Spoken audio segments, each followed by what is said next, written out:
Thank you. My name is Sherry McGill, for those of you who do not know me, and it is my great pleasure to serve as president of the duPont Fund.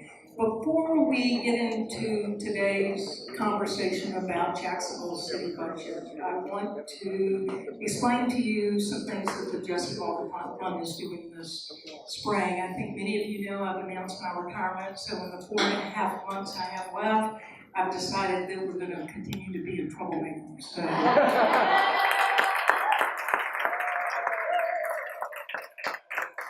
I have every confidence that the trustees agree, so don't worry about the future leadership of the fund or the staff of the fund. I think they'll be in great shape. First of all, the fund has decided to brand our public convenings issues forum, Jacksonville. We do a lot of convening in this building. Part of the reason we wanted to do this building was to use our convening authority to bring local folks together to talk about tough public issues. We've done that historically, but we've never had a location like this one that we could brand with some kind of name. So we have now branded it Issues Forum Jacksonville. And as we go into the future, conducting research, or commissioning research, I should say, and bringing different publics together to look at issues, look at the research, have a community dialogue. It's all going to ride under this rubric, Issues Forum. We will partner with different organizations when we host these convenings. And I just want to thank my close colleague, Nina Waters, the president of the Community Foundation of Northeast Florida, for co-sponsoring with us today. She has several staff members here. Nina had a conflict arise, and so she couldn't be with us. But we clearly expect her to attend the rest of these forums around the budget. This whole notion of the Issues Forum is a knockoff from the Charles F. Kettering Foundation.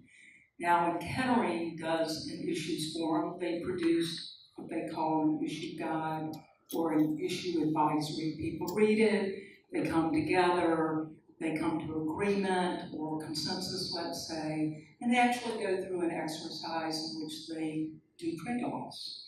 So if we do this instead of that, what do we give up? What do we gain?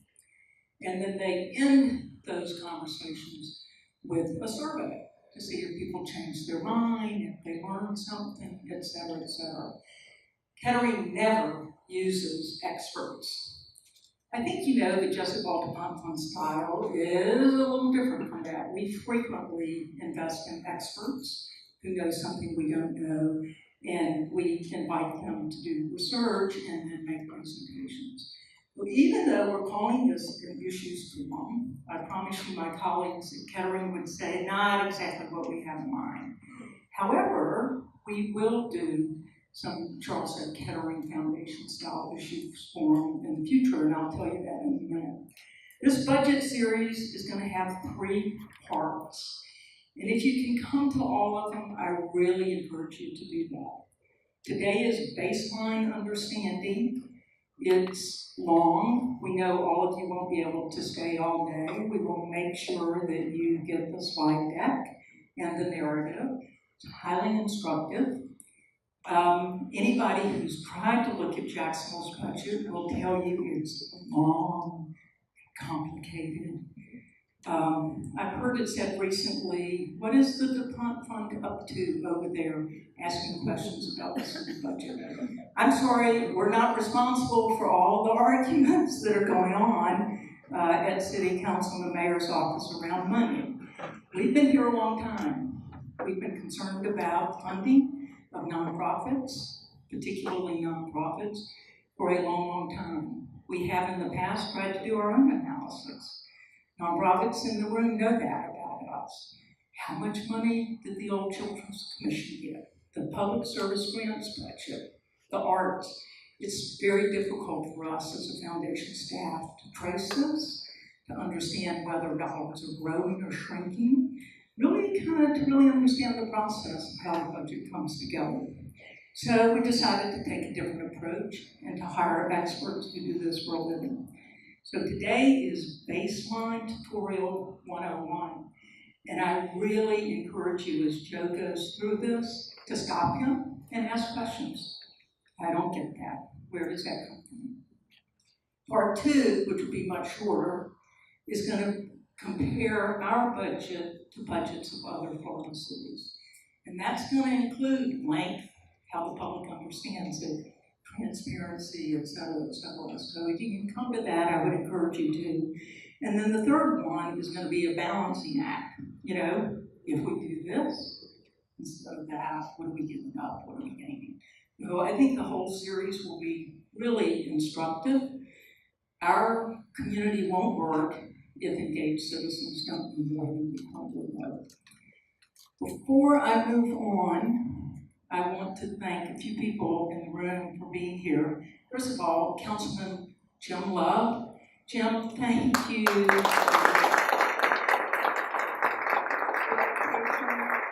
being here. I know there are a few people who are running for office. I don't know who everyone in the room is running for. If you would raise your hand just so we can thank you. Yes? Thank you for your interest and engagement. Again, I don't think we'll do any better as a community if we don't know more. So that's going to be the budget series. And then, because I don't know why, we have decided, given the controversy in our region around monuments, that we're actually going to do an issues forum conversation on parks, Confederate monuments. But really the rubric for this is how do we convey our collective history? What is worth putting in the public square so that we and future generations can learn from our history? This is going to be strictly a Kettering Foundation methodology. We will have roundtables that are moderated. There's issue advisory. We will ask people to read, and we hope to have a very, very thoughtful conversation about the way forward. You'll be getting an invitation. That's March 27th. We are co-sponsoring that with Leadership Jacksonville. We very much appreciate their working with us on that. And then April 24th, we're going to do a piece on human trafficking in Jacksonville, rescuing our children, and we're partnering with the Children's Home Society and the Dolores Barwiller Policy Center for Girls and Young Women. So again, if you have interest in that topic, we hope that you'll join us. So I think, Katie, with that, I'm going to ask you to give us some housekeeping details, and then I'll introduce our speakers. And Mark, this is squeaking for some reason. Yeah, a little closer to the stage. Yeah, just go closer. Thank you, Sherry. Don't stand in front of the speaker, please. All for joining us. I know I'm standing between you and this incredible content that we're about to hear, but just wanted to sort of let you know that restrooms are down the hallway to your left here. We do have some breaks that are built in here, but obviously please take care of yourselves. We will not, no one will be offended by you coming and going. We get it. This is a long time to hold you hostage in this room. We also will have, however, a snack break, so you can look forward to that sort of midway through, just to, you know, keep you focused. You'll have a little food and some coffee and tea. And please, if you have any questions or concerns about anything, talk to me or any of us with these big old gold name tags on, because we are here to help you in whatever way we can. So again, thank you, and hope that you'll join us for these future series, and thanks for being here. Thank you, Katie. It's my great pleasure to introduce Joe Panizzi. Joe is the Executive Director of the Florida Policy Institute. He'll tell you a little bit about the Institute. It hasn't been around very long. It was seeded by the Ford Foundation, the duPont Fund, and a few others. They are experts in analyzing state and municipal budgets, tax policy. I can't think of a group that would do a better job for us. Joe has a very distinguished career, high-level positions in state and local government, providing policy advice, budget expertise, outcome-based management, housing and community development, and financial administration in support of public sector objectives. My great pleasure to introduce Joe. Joe, please.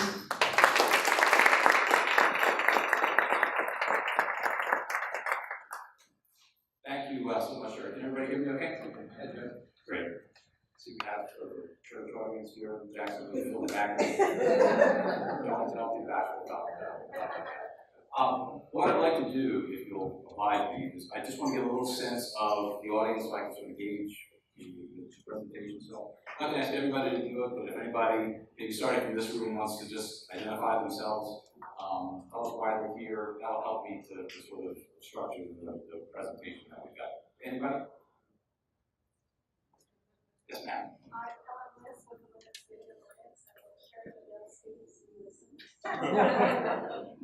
Good thing. Yes. I'm Sharice Riley, and I'm on the 4th City Council District 7. So I'm very interested in knowing what the budget is and what's going on with the city. I'm Janet Owens with this Jacksonville with Corporation, and it's city funded, and it's 4 weeks have been in the challenge. So this is a great way for us to go. Yes, both of us. John Dillman with Changing Homelessness. We're the continuing care lead agency. There is millions of dollars that pass through the city of Jacksonville budget over the past 2025, and very interested in getting into the highest and best use. I'm Bill Haley from Family Foundations, and we receive city funding, so this is very of interest to us. Sir, I'm Howard Dealer, we work for Downtown Road Association, represents North and South. Retired citizen, and we are educational advocates to encourage the citizens living on the bank to understand what the city is doing. I'm Dr. Tracy Colson. I'm running for the Florida State House District 15. I'm also a small business owner and interested about financial literacy and transparency. Typically, it's Holly. I'm a candidate for City Council District 8, here to become as knowledgeable as possible as we go to hopefully their registration as well as come out for today. Chief Bradshaw, Mark Reed, and I'm confident resident of Wilshire. J.F. Ryan, Jacksonville West. I share the study of government finance. Trey Czar with the Jacksonville Public Education Fund, and we spent a lot of time focused on budget issues on the other side of the river, and I think there's probably a lot to learn in this situation. Sir. I'm Jim Love from the City Council. I'm making sure you're teaching the right stuff. and also I'll learn some stuff. I'm interested to see how you do it, and Hopefully you'll be able to correct me in things like that. Tanita Woods, candidate for District 10, and I attended majority of the budget meetings. I missed one, so I'm here for clarification. Yes. And Susan McDonald from the Dolores Fund for College District. Yes. Karen Miller from the Clinical for retired workers.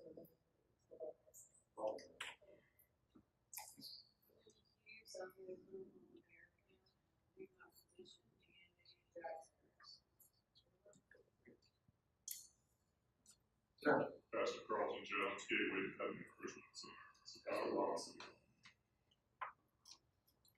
Well, I want to do two things here. First of all, I want to commend you all for your civic-mindedness in being here, and at the same time, I want to marvel at your capacity for pain and not for 4 hours of discussion about a specific budget. It's a little bit about myself and the organization, and Sherry mentioned it. Our organization, the Florida Policy Institute, is an independent, nonpartisan, not-for-profit organization that does primarily research and advocacy around state budget and tax policy issues, particularly as they impact low and moderate income families. And we are relatively new, we got started in 2016, and we are eternally grateful to Jacksonville duPont for helping us get off the ground. And we commend them for pulling these forums together, because we think that participation in the budget process, awareness of the budget process, transparency, accountability in budgets are incredibly respect to my personal background, I first started over 40 years ago. I worked in legislatures, I worked in executive branches, I worked for city governments, county governments, state governments, federal governments. But one theme running through that is that I've been involved in at least half of those 40 plus years in directly in budgeting. And I consider myself a budget person. And there are three kinds of budget people. There are those of us who can count, those of us who can't. I usually say that because it's still with me, but let me tell you what I'm not, though, and that is an expert on the city of Jacksonville's budget. With the exception of the time we spent going over it, and it is a 614-page document. Don't have a copy of that here, that's a problem. But that's my particular expertise about the city of Jacksonville. I was half kidding when I mentioned to the councilman that if you can correct anything that I've said, well, please do not hesitate to do that. I won't take offense, and I think we'll do better for everybody who is involved. So, ground rules are, please feel free to stop me. I'm sure there's any time for questions. Don't be too disappointed if I can't get too far into the details of things. Okay, so we talked a little bit about the three sections of the three forums that we'll be dealing with today. Is the first, and as Chair mentioned, this is budgeting 101, or particularly Jacksonville budgeting 101. I think back to very early days when getting involved with the Beatles, I wanted to take music lessons and I wanted to go and learn how to play budget. And the music teacher would say to me, you don't get to the dessert until later. You got to work your way through the vegetables first and then the meat before you get to have some fun. So hopefully the time that you invest here today will enable you to participate more fully, and later, believe me, we'll get to some more entertaining and learning parts of the process. But today we'll teach you. We're looking at sort of a snapshot of time, budget as it exists now, fiscal year 17-18 budget. And we'll also be putting a little bit of context around that, because budgets are of some level of interest in and of themselves, but it's the context that really gives them some meaning. So in this session, we'll be providing a little bit of context, kind of longitudinal context, and looking at some of the budgets in the past, and really trying to look at some of the things that make budget commitments and obligations into the future that will continue to impact budgets going forward. In the second, we'll sort of spread out that context building, and we'll look more longitudinally and see how Jacksonville's budget compares to some of the major cities in Florida. We'll look at Miami-Dade, we'll look at Tampa, St. Pete, and Orlando, and give them comparison. And when we do that, we'll try to look both from a substantive aspect, that is what's contained in these budgets, but also look a little bit around form, how they're presented to the people, and how accessible they tend to be in terms of really engaging people into interacting with the budget process and the budget itself. And then the third session, hopefully, is when we get to a little bit of fun. We'll be using a software called Balancing Act that allows people to look at budgets, see what trade-offs look like in the budget. If we put more resources here in this area of the budget, what does that mean? What we have to go on this side, or what does that mean in terms of the revenue side of the budget? And how much we've got to increase the burden on our taxpayers. Okay, so today's agenda, what are we going to try to get to? First, we'll go through some preliminaries, talk a little bit about budgeting and the budget themselves. I'm going to have a review of the city's budget process. Again, critically important for people who want to get involved, have input in the budget, to understand the process, and where their points are that they can influence that. We'll look at the budget fund structure. It's probably the most painful thing you're going to have to deal with here, but it's sort of important in terms of understanding how it's structured. We'll look at general fund budget for the city, the fund budget, and consolidate budget, two different levels, ways that you can look at the total size. We'll have a break in here somewhere, and during the break, we'll try to go around the tables and wake up those of you who are still here. So you want to do part of some of the refreshments from here, but we'll find a good breaking point, give you an opportunity to stretch, have some refreshments, and then we'll back.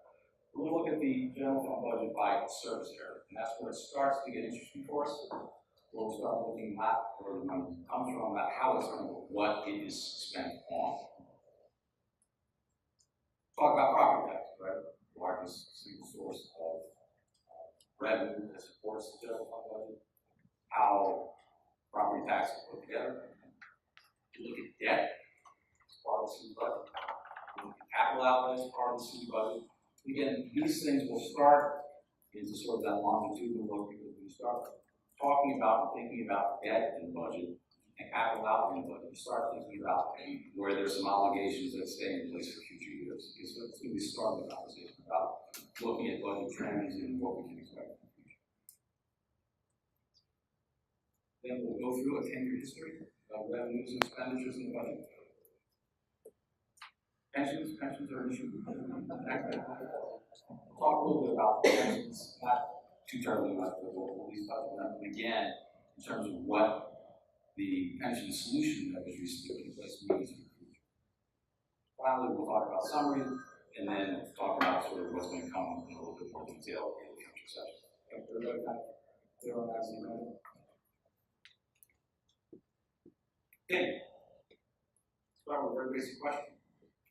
What is participation about? What's the budget? When we talk about the budget, what should we be thinking about? What purpose does it serve? Anybody? Values. Have right to the case. Anything else? It's a tool to do what? Next. Anybody else? Outline of priority. What's that? Right. Revenues coming in support, how the money's coming in, where it's coming in from, where it goes to. Okay, well, budget's a lot of different things, right? We can talk about budget as a verb, but to budget is a process, right? It's a process of creating, bringing about, enacting a budget. It's a financial plan. The government that puts it together. Talks about, again, where the revenues are coming from, how money is being spent, obligations going into the future, revenue for the past, okay, there was the first thing that someone said. It is a policy document. Probably, to my way of thinking, and I'm kind of biased about this, the most important function the budget can play is that a policy document. Smart things too. Political document, right? Especially in an election year. And I'll just use that as an example. Those who follow the state budget may have noticed that Governor Scott's budget that he proposed for 2018 very much different. It's very different from the budget that he had proposed in the first 7 years of his 10 years government. And the thought is that that may have something to do with his position himself to run for the Senate in the future. First 7 budgets focused very much on cutting taxes, taxes, jobs. 2018 budget that he has proposed is currently working its way through the process in Tallahassee. It's a lot different from some of the investments that he proposes. You often see budgets as an opportunity for someone to sort of summarize accomplishments in the previous year and talk about their goals for the future years. In that respect, it's both a policy document and a political document. Plan of operations. To the extent that the dollars equate to activities in the budget, things that we're going to fund, services that we're going to provide, capital projects that we're going to undertake, constitutes a plan of operations for the government that enacts it. Communication points.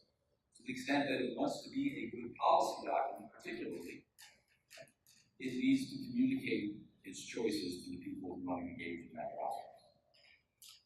And then finally, and this is not to be underestimated, budgets are a series of estimates. Nothing sacred in the numbers that appear in the budget. I could never be an accountant. I could never discipline myself to make sure that every number has a specific meaning. This is what you do in accounting. Accounting is a science. Budgeting is more than an art. Right? The idea of having intuition about what the future brings, sort of trying to quantify that intuition as best you can into financial projections, which form the basis of that budget.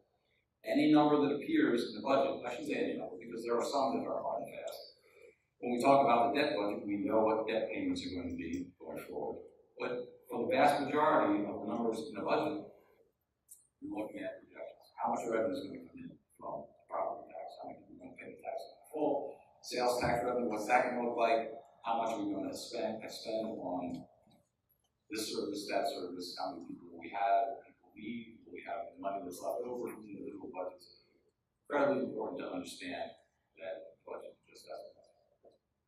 And as a budgeter responsible for the budget in place, I've experienced this great depth. This is actually this past Friday's delivered. Projections. Wrong, they're directionally accurate.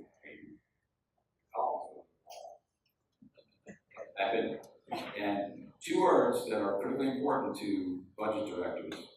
Remember these all. Rounding error. Every confident I know it's rounding. Okay.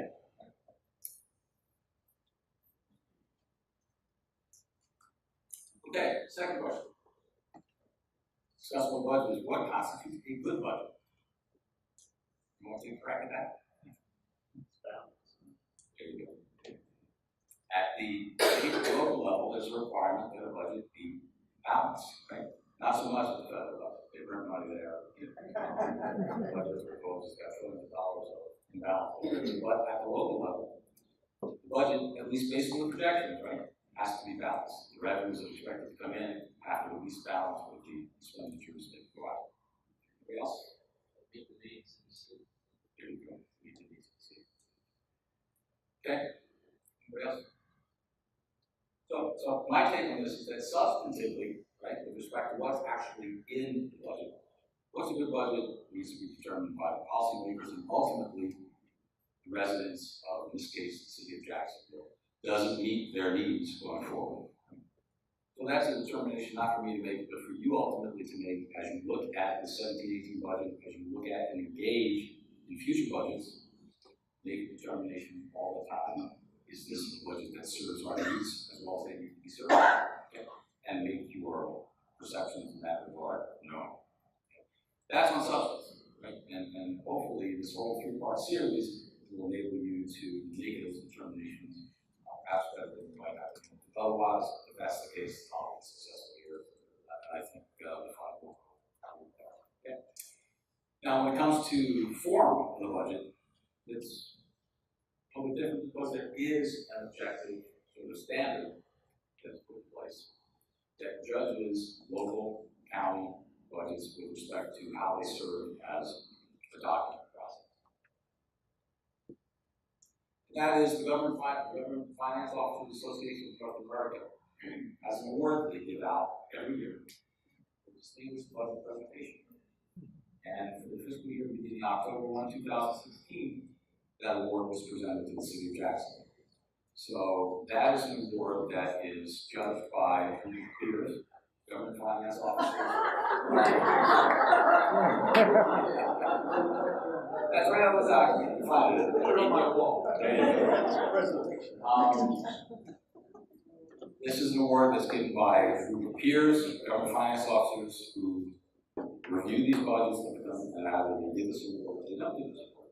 And Jacksonville, you'll be pleased to hear, has won this award each of the last 30 years since they were what? Everybody gets it. Yeah. It's like the trophy. Say Jacksonville won for the past 30 years and expect to win it again. There's some truth to it. You have to read that document to not get this award. And I'm not making judgments. As I went through the document, I think there are ways that it can be improved, and some time we'll talk about that. But again, in order for the Government Finance Officers, in order to receive this award, the government must publish a document that has program criteria as a policy document, operations guide, as a financial plan, and as a communication list. And the city believes they're going to receive it for 1 year.